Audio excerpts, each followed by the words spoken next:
I'm here to do some more tapping with you. Now today's tapping might be a little different because I've been feeling very resistant to even doing the tapping. Today I thought that we would tap on my chocolate cravings. Now just as an update, if you watched the previous video on my potato chip craving, that tapping was overwhelmingly successful. I had that small bag of chips, and throughout the rest of that following week I could eat maybe 1 or 2 chips at a time with a meal and felt completely satisfied with that salty crunchy and had no real desire to eat more than that. Since then I haven't bought any more potato chips, haven't even been tempted, which I noticed yesterday at the grocery store when I went down that aisle. None of those bags jumped into my cart and I didn't have any real craving to pick them up. So that success has actually added to my feeling of anxiety about doing this chocolate tapping, because when I think about giving up my craving for chocolate, I get a sort of an anxious, panicky feeling. And that's where we're going to have to start when we start this tapping today on chocolate craving, because I'm not even to the point where I want to do this. Thought about not doing it, but I thought it was only fair that I'm asking you to use tapping to deal with the things that are interfering with your life, so I should use it for the things that are interfering with mine.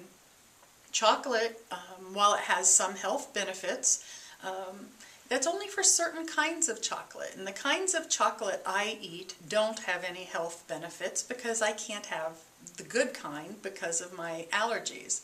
So I'm eating chocolate that's mostly sugar, and I can't even use the excuse that it's healthy for me. So it seems like it's time to go ahead and do this. Now, even as we're talking about it, I'm starting to feel tension here, and I'm starting to feel sort of tingly and sweaty because I'm feeling anxious about doing it. So let's just start with some tapping on the resistance to letting go of a craving. So join me here at the karate chop point. Even though I'm feeling pretty resistant to doing this tapping, I love and accept myself anyway. Even though I'm feeling pretty resistant to doing tapping to get rid of a chocolate craving that I'm not even sure I want to get rid of, I love and accept myself, and I acknowledge where I'm at. Even though I'm feeling very resistant about getting rid of this chocolate craving and doing the tapping, I love and accept myself, and I look forward to having this be over. I'm not feeling like it's time to move on to tapping, so I'm just going to stay right here at the karate chop point. Even though I'm still feeling very resistant to doing this tapping, I'm open to clarity about what this is about. Even though my resistance is still pretty strong, I choose to let my intuition guide me about what I need to do, when I need to do it, and how I need to do it. Even though I have this resistance, I love and accept all of me. This resistance about letting go. This resistance about doing the tapping. This anxiety about letting go of chocolate. This anxiety, the feeling of panic that it might work. This anxiety about letting go of chocolate. This feeling of giving it up. This feeling that it's being taken away from me. What will I do without chocolate?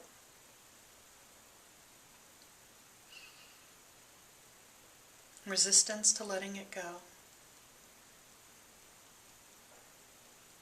Resistance to letting go of my chocolate craving. All of the fear. The bubbling up of panic.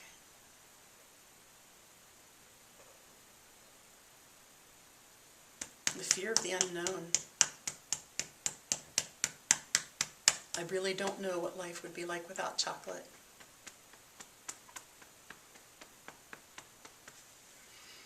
All of this resistance about letting go of chocolate.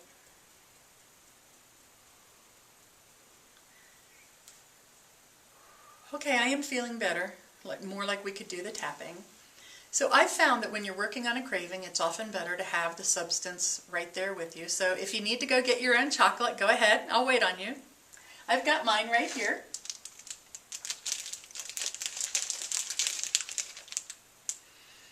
It smells pretty good.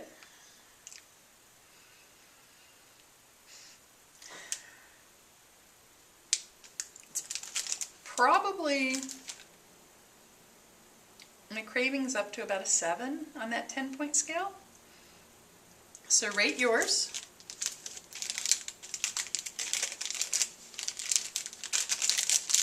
I'm going to hold it right here so I can still see it and smell it while I do my tapping. You can put yours wherever you need to so that it's at least in your line of sight and you can tell that it's there. And we're going to start on the karate chop point. This chocolate craving. Even though I have this craving for chocolate, I deeply and completely love and accept myself. Even though I have this chocolate craving, I choose to love me more than I love the chocolate. Even though I have this chocolate craving, and I've had it probably my whole life, I'm open to a new future with new ways of coping. Eyebrow. This chocolate craving. Side of eye.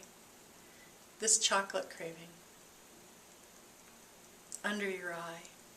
This chocolate craving. Under your nose. This chocolate craving. Chin. This chocolate craving. Take a quick look at it if you need to. Collarbone. This chocolate craving. Under your arm. This chocolate craving. Top of your head. This chocolate craving. Take a deep breath and let it out. And check in on where you are with your craving. Now for me, the smell, the craving for the smell has gone pretty far down. I started in an 8. I'm probably about a 4 or 5 now, but that's not nearly low enough for me to want to stop, so I'm going to go back to my karate chop point. Even though I still have some of this chocolate craving, I deeply and completely love and accept myself. Although I have this some of this chocolate craving, I'm open to knowing that this too can change. Even though I still have some of this chocolate craving, I love and accept myself, including the craving. This remaining chocolate craving. This remaining chocolate craving. This remaining chocolate craving. This remaining chocolate craving. This remaining chocolate craving. This remaining chocolate craving. This remaining chocolate craving. This remaining chocolate craving. Take a deep breath and let it out. And check back in and see where you're at. Okay, I can tell you that the smell by itself isn't doing anything for me. And that's actually increasing my anxiety. Which I sort of knew was going to happen because I was feeling anxious about giving it up, and I have some pretty powerful evidence that the craving part at least is going down. So I'm going to go back to my karate chop point.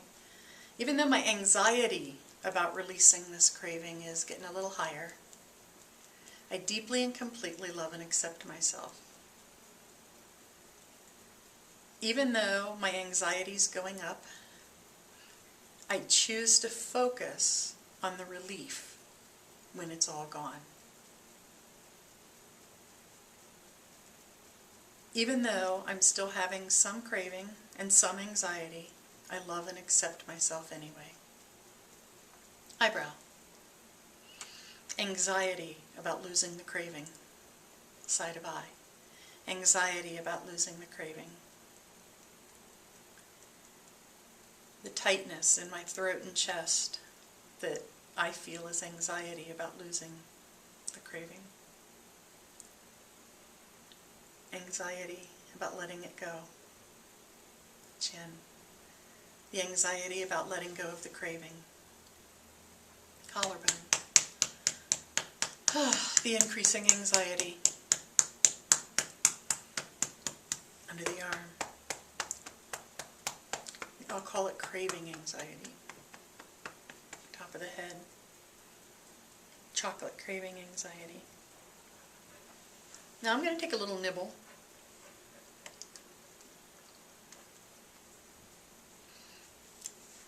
Now I won't tell you it doesn't taste good, because it does. But I'm noticing other things about it that I never noticed before, things that are less pleasant. It's grainier than I ever remembered it. It doesn't taste as sweet. It's not quite as pleasant. Before doing the tapping, I would have sworn to you that this was creamy and delicious, but it leaves a sort of chalky feeling on my tongue, which is not all that pleasant. So I think that we'll keep tapping a little bit on the chocolate. So back to your karate chop point. Even though I have this chocolate craving, kind of this compulsion to eat chocolate, I love and accept myself anyway. Even though I've always had a compulsion and a deep love of chocolate, I love and accept myself and my ability to make choices. Even though I've always had a chocolate problem, craving, obsession, I love and accept myself even with all of those things. This chocolate craving, I choose to release it under your eye. This chocolate craving under your nose, I choose to release it. Chin, this chocolate craving, collarbone, I choose to release it. Under the arm, this chocolate craving, top of the head, I choose to release it. Eyebrow, I choose to release this chocolate craving. Side of the eye, and it makes me a little sad. Under the eye, I choose to release this chocolate craving. Under the nose, I can deal with my feelings in other ways. Chin, I choose to release this chocolate craving. Collarbone. The other ways I deal with my feelings may not be as fast. Under my arm. But they're not likely to make me feel bad afterwards either. Top of the head. I choose to release this chocolate craving. Take a deep breath.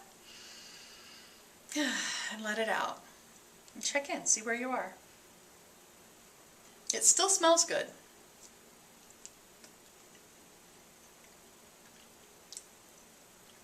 But it doesn't taste good. It doesn't feel good in my mouth. And I know that I could easily walk away from it. There's very little danger, and I thought there would be, but there's very little danger that I will go back to it after we turn off the camera, because it really isn't doing it for me. Now, in another mood state, I may want that chocolate again, and then I can tap. Hopefully, this has been enough to help you see how you can tackle your cravings and see where to go. I suspect I have more work to do, because when you, like I said, when you tap on a craving, there's all kinds of feelings that go with it, and I'm likely to still need to tap on any of those feelings that make me feel like I need to have chocolate to self-medicate. So, see what you do. If those feelings come up, be sure and write them in your tapping journal so that you can work on them at another time. Until next time, happy tapping!